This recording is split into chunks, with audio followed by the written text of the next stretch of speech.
Hi, welcome to Hodgen Farms here in Roachdale, Indiana. I'm Paul Hodgen. And I'm Jenny Hodgen. And my name's Hodgen. And we're excited to show you around our place. Hi. This ground was actually purchased in 1972 by my grandparents, Bob and Marjorie Hodgen. And then my father graduated from Purdue in '73, and we've been farming here along the Big Raccoon Creek watershed since then. I actually grew up on this property and then recently returned full-time to the farm in 2012. I ended up getting my PhD, then working in industry, and came back to the farm in 2012. As you can also see in the background is two of our major crops that we grow, corn and soybeans. Right now at this time of the year, we've already harvested the wheat and we haven't planted it yet. But one of the other major crops that we grow here, because we are a diversified grain and livestock operation, is grass in our pastures. So it is prudent for us to be standing in a pasture to talk about this, because we have significant acres in grass production for feedstuff for our cattle. Our corn actually, a lot of it goes into two ethanol plants that are 30 miles from our farm in either direction, north or south. From the ethanol production, there's a byproduct called dry distillers grains, DDG, which we actually purchase and bring back to the farm and actually help feed our cattle with it. So we have a full cycle of the crop from farm to end user back to the farm. On the soybean side, we actually are grown for three markets. We have regular non-GMO soybeans that are going to Lafayette to be crushed, and then that soybean meal is being sent to the southeast in Georgia to be fed to the chickens. These will actually be in tofu, and our job, we have to keep track of the seed from the time it shows up to the farm, and keep this separate from any other soybeans that we raise, clear through till the truck leaves the farm for the final market. So we have to pay attention to grain quality and data management for these beans all the way through, so our customer gets exactly what they're wanting. So you see the cows behind us. I actually grew up on a large ranch out in the southwest US in New Mexico, where my brothers still run our family ranch out there, and I even still have cows out there. Besides just raising cattle and having the history of raising cattle, I'm a meat scientist too, because I like to eat the products that come from them. So I do have my PhD in meat science. Some of the things that I've done throughout my career as a meat scientist have involved a lot of answering questions for our international community. And so I sit on the U.S. Meat Export Federation Board to try to answer questions that you guys might have about how we're raising our animals. So just like all the producers in the United States, we too care about the health and well-being of our animals. There are several things that we do to ensure that these animals are growing well and that they are producing tasty meat for you.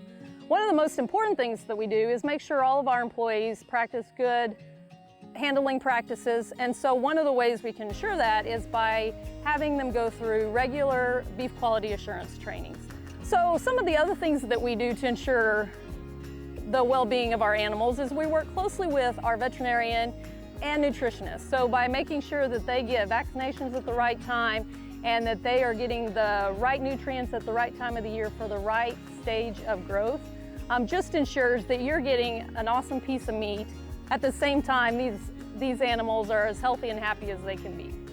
So you can see we're in a pasture and there's still lots of grass growing. So because we live in an environment here in Indiana that gets lots of rain, we can practice rotational grazing. So we have smaller pastures than, say, what we would have out where I grew up. And we just move the cattle from pasture to pasture as the grass gets to a certain height. This ensures that we have grass year-round for the animals, so it reduces some of our costs. But even more importantly, it makes sure that there is still grass growing to sequester carbon, to keep our airs and water cleaner. I'd like to take the time now and talk to you about some of the conservation practices that we employ on our farm. I'm sitting next to one of our soybean fields that is right next to Big Raccoon Creek. Our farm has a lot of surface water, tributaries flowing through it. So one of the conservation practices we employ is called a filter strip. And that is the grass buffer here you're seeing between our crop and the surface flow of Big Raccoon Creek here. The job of the filter strip is just as it says. It will filter out any sediment, and in that sediment will be in the nutrients captured here in the grass and filtered out before it enters into Big Raccoon Creek. Surface water quality is very important to our farm because Big Raccoon Creek feeds into one of the largest recreational lakes in the state, 5 miles downstream for us. So it's very important for us to do our part to make sure the water is clean for everyone to enjoy downstream. So here we are the 12th day of August here, standing in one of our cornfields that we planted first. And the corn is starting to dent now, so it won't be long before we're harvesting this field here. And this is one of the fields that is a dual purpose field for us. So we're gonna raise this corn and we're gonna fly on a cover crop here next week. An airplane will actually come in and broadcast wheat, turnip, and radish over the top of this crop. And it's just gonna land on the soil and germinate. So our goal for this field right now is not only to produce a corn crop, but it's also gonna help produce beef off this farm.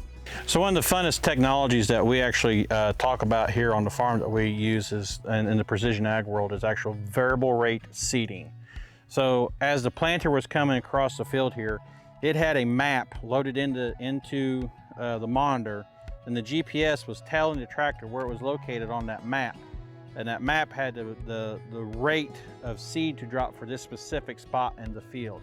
So what we've done is through capturing yield data and understanding the productivity of our ground in various places, we can actually change and maximize the yield potential of each part of the ground that is different in soil type or slope or topography. Anything that will affect the yield, we will change how we manage that piece of the ground. And we can do it right down to within a foot. Roughly in the same field, we're less than a football distance from where we started.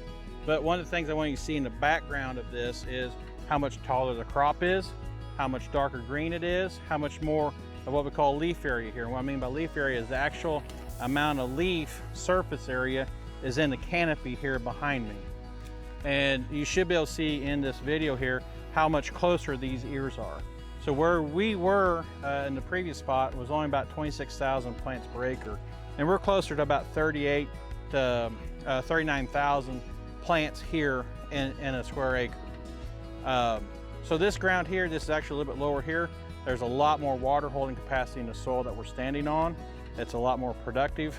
So we're able to raise and put more plants here, which in turn increases the yield and maximizes the profitability and the yield from this part of the field versus up on top of the slope here where there's a little bit more sand, less organic matter, less water holding capacity. From the crop side, I really see us as consumer preferences continue to change and they want a very specific product. I really see us on the farm doing more identity preserved crops and actually raising a crop for a specific end user. So I also feel that the future of animal agriculture looks pretty good in the next 10 years. I think that it mirrors a lot what's happening on the crop side of things. So if you look at it from 3 different buckets, I think the first one that we know is changing and improving every day is the genetics of the animals. So as we fine-tune what consumers are wanting and what specific traits you want in your meat, we're better able to make the right breeding decisions to get you the quality of meat that you're wanting. In addition to the meat quality, I think some of the other improvements we're going to see in breeding is just animal health traits as well. So animals that stay healthier for longer, have better longevity, better feet so that they can go to the bunk longer, stay in certain climates longer. I also think that we're going to continue to see increased interest in things like traceability and sustainability. On behalf of Hodgen Farms, thank you for visiting. We hope that you come visit us in person someday. Bye. Bye. Bye.